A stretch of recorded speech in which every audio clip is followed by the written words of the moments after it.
Hello friends, ఒక రహస్యమైన పేరులేని virus మానవాళినంతటి తుడిచిపెట్టేసిన తర్వాత ఫిలిప్స్ మిల్లర్ మాత్రమే భూమిపై మిగిలిన చివరి మనిషిగా మిగిలాడు. గత ఏడాది కాలంగా అతను ఒంటరిగా జీవిస్తున్నాడు. ఇంకా ఎవరైనా మనుషులు ఉన్నారేమో అని వెతకడానికి అమెరికా అంతటా కారులో తిరుగుతున్నాడు. అతను ప్రతి రాష్ట్రానికి వెళ్తూ ఖాళీగా ఉన్న నగరాల్లో మైకుల ద్వారా ప్రకటనలు చేస్తూ మ్యూజియంలో నుండి విలువైన పురాతన పుస్తకాలను, చిత్రపటాలను దొంగలిస్తూ ఉంటాడు. మనుషులను వెతికే ప్రయత్నం విఫలమయ్యాక ఫిలిప్ తన స్వగ్రామమైన టక్సన్కు తిరిగి రావాలని నిర్ణయించుకున్నాడు. ఆయన ఎవరైనా దొరుకుతారనే ఆఖరి ఆశతో అతనికి కనిపించిన ప్రతి బిల్ బోర్డు పైన అలాగే టక్సన్లో ప్రాణాలతో ఉన్నానని రాస్తాడు. టక్సన్లో అతను తన పాత అపార్ట్మెంట్కు వెళ్లి అవసరమైన వస్తువులన్నీ ప్యాక్ చేసుకుని నగరంలోని అత్యంత విలాసవంతమైన ప్రాంతంలో ఉన్న ఒక గేటెడ్ కమ్యూనిటీకి వెళ్తాడు. అక్కడ ఉన్న అన్నిటికంటే పెద్ద ఇల్లు ఎంచుకొని దానిని తన కొత్త ఇల్లుగా ప్రకటించుకుంటాడు. తర్వాతి కొన్ని రోజులు ఆ ఇళ్లను ప్రపంచ ప్రసిద్ధి చిత్రపటాలతో, వైట్ హౌస్ నుండి తెచ్చిన ఒక చాపతో, డైనోసార్ బుర్రెతో, ఆస్కర్ అవార్డులతో మరియు మరెన్నో $1 బిలియన్ విలువైన వస్తువులతో అలంకరిస్తాడు. ఇది చూస్తే నికోలస్ కేజ్ కూడా గర్వపడతాడు. ప్రతిరోజు పడుకునే ముందు ఫిలిప్స్ తాను ఎక్కువగా హస్తప్రయోగం చేస్తున్నందుకు దేవుడికి క్షమాపణలు చెప్పుకుంటాడు మరియు చనిపోయేలోపు కనీసం ఒక మహిళా ముఖమైన చూడడానికి కోరుకుంటాడు. కృతజ్ఞతగా అతను తిరగడానికి అక్కడ ఇంకా చాలా కార్లు అందుబాటులో ఉన్నాయి. అతను కేవలం లోదుస్తులతో కిరాణా దుకాణానికి వెళ్లి తుపాకీతో తలుపులు బద్దలు కొట్టి లోపలికి ప్రవేశిస్తాడు. కేవలం 1 సంవత్సరంలోనే అతను కనీస సభ్యత్వాన్ని పూర్తిగా మర్చిపోయాడు. ఇప్పుడు అతను ఎవరిని మెప్పించాల్సిన అవసరం లేదు కాబట్టి వైరస్ రాకముందే కేవలం క్షీణక ఆలోచనలుగా ఉన్న పనులన్నిటినీ చేస్తున్నాడు. దుకాణంలో ఉన్న డబ్బాలు కుప్పను నాశనం చేయడం, వందలాది అడల్ట్ సినిమాలను ఇంటికి తీసుకురావడం వంటివి చేస్తాడు. కాలక్షేపం కోసం తనతో తాను రాకెట్ బాల్ ఆడుకుంటాడు. ల్యాంప్స్ మరియు అక్వేరియాలను బౌలింగ్ పిన్స్ గా వాడుకుంటాడు మరియు కార్లను ఒక్కదానికొకటి గుద్దుకుంటూ వినోదం పొందుతాడు. అంతేకాకుండా తన పుట్టినరోజు నాడు ఒంటరిగా ఉండటం వల్ల జీవితం సాధారణంగా ఉన్నప్పుడు తను దేనిని సరిగ్గా అభినందించలేకపోయానే అని గుర్తు చేసుకుంటాడు. అతను తన తల్లి, తన పాత జీవితాన్ని మరియు సాధారణంగా మనుషులను ఎంతో మిస్ అవుతాడు. కొన్ని నెలల తర్వాత ఫిలిప్స్ నివసించిన ఆ పెద్ద భవనం ఒక చెత్త కుప్పగా మారిపోతుంది. అది ప్లాస్టిక్ మరియు డబ్బాలతో నిండిపోతుంది, ఎందుకంటే వాటి శుభ్రం చేసే ఎటువంటి ప్రయోజనం లేదని అతను భావిస్తాడు. అతను చాలా రోజులుగా స్నానం చేయకుండా మరియు ఒక జంతువులా జీవించడం ప్రారంభిస్తాడు. ఆ ఇంటిలో నీటి సరఫరా లేదు మరియు టాయిలెట్ ప్లాస్టిక్ బాటిళ్లతో నిండిపోతుంది. అందువల్ల ఫిలిప్స్ డైవింగ్ బోర్డును ఒక రంధ్రం చేసి స్విమ్మింగ్ పూల్లను తన టాయిలెట్ గా వాడుకుంటాడు. అతను పిల్లల స్విమ్మింగ్ పూల్ను మార్గరిటాస్తో నింపి అందులో స్నానం చేస్తూ ఆ నీటిని తాగుతాడు. ఆ 2 పూల్స్ విషయంలో అతను ఎప్పుడు పొరపాటు పడకూడదని ఆశిస్తాం. ఆ తర్వాత ఒకరోజు అతను బార్కు వెళ్లి బంతులపై ముఖాలు గీసి వాటి పేర్లు, వ్యక్తిత్వాలను ఇస్తాడు. అతను ఒంటరిగా లేనట్టు భావించడానికి వాటితో నిజమైన స్నేహితుల్లా మాట్లాడుతుంటాడు. రాత్రి వేళ గ్యారీ అని పేరు పెట్టిన ఒక బంతిని బట్టల దుకాణానికి తీసుకువెళ్లి అక్కడ ఉన్న ఒక మ్యానిక్విన్ తో సరసలాడుతాడు. దాని చెయ్యి విరిగినప్పుడు ఫిలిప్స్ పిచ్చోడైపోతాడు. అతను ఇక జీవించకూడదని నిర్ణయించుకుంటాడు. ఆత్మహత్య చేసుకోవడానికి దగ్గరలో ఉన్న కొండపైకి వెళ్తాడు. తన బంతి స్నేహితులందరికీ వీడుకోలు చెప్తూ వారిని ఎప్పటికీ గుర్తు పెట్టుకుంటానని ప్రతిజ్ఞ చేస్తాడు. ఆ తర్వాత అతను తన కారు ఎక్కి పూర్తి వేగంతో కొండ వైపు దూసుకెళ్తాడు. అకస్మాత్తుగా దూరంగా పొగ రావడం చూసి కారు ప్రమాదానికి గురవడానికి కొన్ని సెకండ్ల ముందే ఆపుతాడు. ఫిలిప్ తన కళ్ళను తానే నమ్మలేకపోతాడు. అతను వెంటనే ఆ పొగలను వెంబడించి స్పష్టంగా ఒక మనిషి నివసించే ఒక ట్రైలర్ వద్దకు చేరుకుంటాడు. అక్కడ గత 1 సంవత్సరంగా చూడాలని తప్పించిన ఒక వస్తువు చూస్తాడు. ఎవరో ఒకరు తమ బ్రాను ఎండలో ఆరబెడతారు. ఫిలిప్స్ దానిని వాసన చూసి తీవ్రమైన భావోద్వేగానికి గురై స్పృహ కోల్పోతాడు. అతను కళ్ళు తెరిచేసరికి ఒక అందమైన అమ్మాయి అతని తన ఒడిలో పెట్టుకుని ఉండటం చూస్తాడు. ఆమె తన కోరికలను తీర్స్తానని ముద్దుగా మాట ఇస్తూ అతని ముద్దు పెట్టుకుంటుంది. ఫిలిప్స్ ఆ ముద్దును ఆస్వాదిస్తూ ఉంటాడు. కానీ అంతలోనే అతనికి మేల్కోగా వచ్చి అది ఒక కళ అని గ్రహిస్తాడు. అతని ముందు ఉన్న అమ్మాయి అంతా అందంగా లేదు మరియు వయసులో పెద్దది. ఆమె అతనికి స్పృహ తీసుకురావడానికి CPR చేస్తుంది. చాలా కాలం తర్వాత మరొక మనిషిని చూడడంతో ఇద్దరు ఒకరినొకరు వింతగా చూసుకుంటారు. ఆ అందమైన మహిళ ఎక్కడ ఉందని ఫిలిప్స్ ఆమెను అడుగుతాడు. కానీ ఆమె అతని తడి లోదుస్తుల గురించి ఆందోళన చెందాలని చెబుతుంది. అతను స్పృహ తప్పినప్పుడు ప్యాంట్లోనే మూత్రం పోసుకున్నాడని తెలుస్తుంది. ఇటువంటి పరిస్థితిలో కూడా ఫిలిప్స్ తాను అంతకు ముందే స్విమ్మింగ్ చేస్తున్నానని, అందుకే లోదుస్తులు తడిసాయని అబద్ధం చెప్పాడు. తను మాత్రం పోసుకోలేదని అతను కోపంగా వివరించడం చూసి ఆ అమ్మాయి భయపడుతుంది. ఆమె తుపాకీ తీసి తనకి దూరంగా ఉండమని చెబుతుంది. చివరికి ఫిలిప్స్ తాను నిజంగానే మూత్రం పోసుకున్నానని అంగీకరించి సిగ్గుపడతాడు. ఇద్దరు ప్రశాంతంగా ఉన్నాక ఒకరినొకరు పరిచయం చేసుకుంటారు. ఆ అమ్మాయి పేరు కరోల్. వైరస్ రాకముందు ఆమె ఒక అనలిస్ట్ గా పనిచేసేది. అందరూ చనిపోయిన తర్వాత ఆమె అమెరికా అంతటా తిరుగుతోంది. ఆమె అలైవ్ ఇన్ టక్సన్ బోర్డును చూసి నిజంగానే ఎవరైనా బతుకున్నారా అని చూడడానికి ఇక్కడికి వచ్చింది. ఫిలిప్ ఒక మహిళను కలవాలని ఎంతగానో కోరుకున్నప్పటికీ కారోల్ను చూసి అతను పెద్దగా సంతోషపడడు. ఆమె పదే పదే తన వ్యాకరణాన్ని సరిచేస్తోంది. అతను జోకులను అర్థం చేసుకోదు మరియు సంబంధం లేని విషయాల గురించి మాట్లాడుతూనే ఉంటుంది. కాసేపు మాట్లాడుకున్నాక ఇద్దరు కలిసి కిరాణా దుకాణానికి వెళ్లడానికి నిర్ణయించుకుంటారు. దారిలో ఫిలిప్ స్టాప్ సైన్ దగ్గర కారు ఆపలేదు.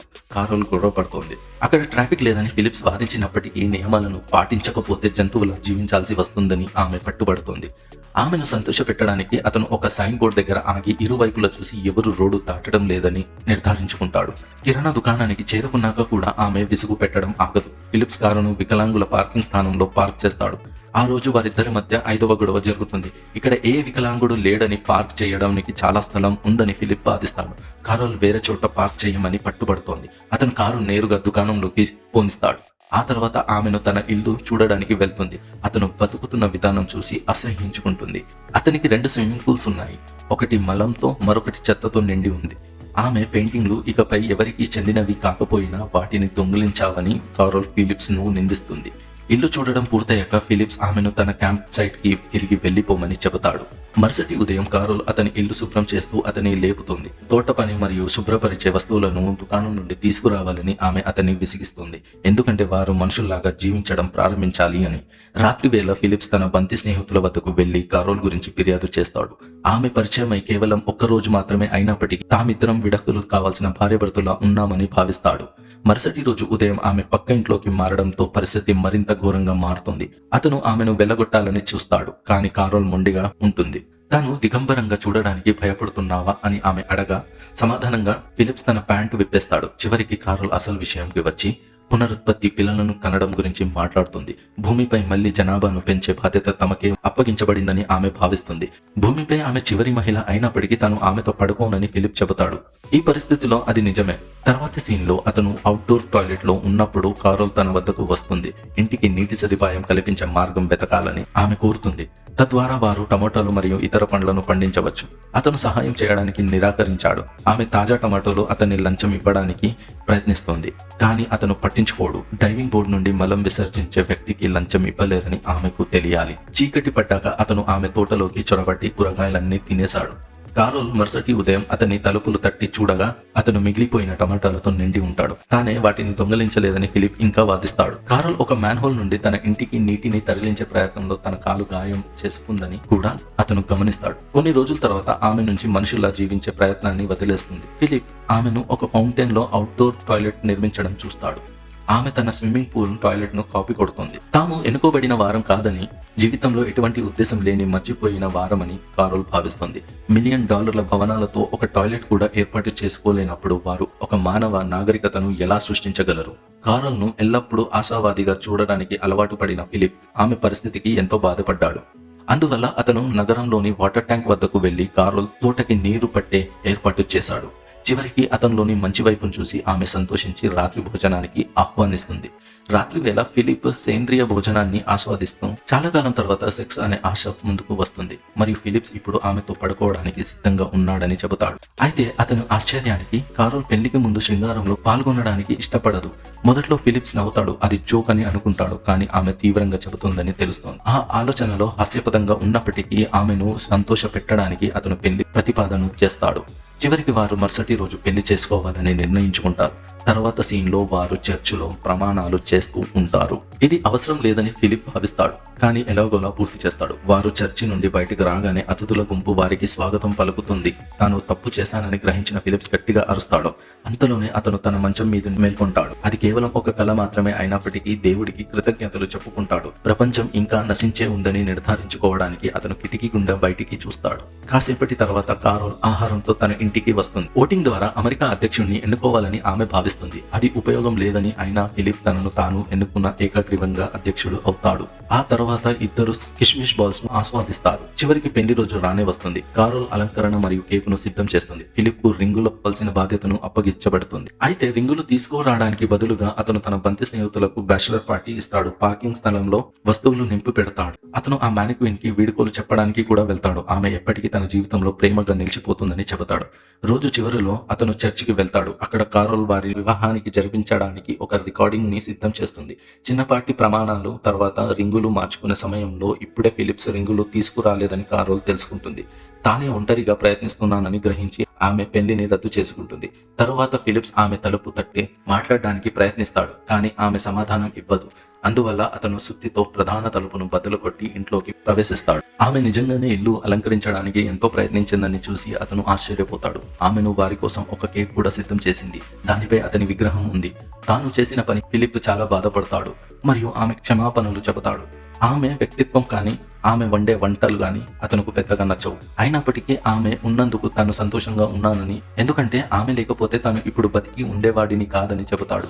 చాలా చెప్పి ఫిలిప్స్ ఆమెను ఒక ప్రత్యేకమైన పని కోసం బయటకు తీసుకువెళ్తాడు. తర్వాతి సీన్లో వారు ఒక జ్యువెలరీ షాప్కి వెళ్తారు. అక్కడ కారోల్ తనకు కావలసిన రింగులను తీసుకుంటాడు. చివరికి వారు వివాహం చేసుకుని భార్యాభర్తలుగా ప్రకటించుకుంటారు. రాత్రి వేళ ఇద్దరు శృంగారంలో పాల్గొంటారు, కానీ ఆ అనుభవం ఫిలిప్స్కి అనుకున్నట్టు ఉండదు. కారు రాత్రంతా మాట్లాడుతూనే ఉంటుంది. అతనుకు హాట్గా అనిపించే వింత వాక్యాలు చేస్తుంది. మరుసటి ఉదయం ఆమె అతను ఇంట్లో రాకెట్ బాల్ ఆడటం చూసి ఆమెకు అతను మళ్ళీ విసిగిస్తున్నాడని ఫిలిప్ భావిస్తాడు. కానీ అతని ఆశ్చర్యానికి ఆమె కూడా అతనితో కలిసి ఆటలో చేరుతుంది. వారు మిగిలిన రోజంతా ఫిలిప్ సాధారణంగా చేసే పనులను చేస్తూ ఆనందిస్తారు. వారు ఫైర్ ప్రూఫ్ సూట్లను తయారు చేసుకుని ఒకరినొకరు నిప్పు పెట్టుకుంటారు. బీరు డబ్బాలపై బుల్డోజర్లను నడుపుతారు మరియు ఫిలిప్స్ మాజీ ప్రియురాలైన మానిక్విన్ బొమ్మను కలవడానికి వెళ్తారు. కారోల్ ఆమెతో కాసేపు మాట్లాడి తన భర్తతో అసలు ఆడినందుకు ఆమెను కొడుతుంది.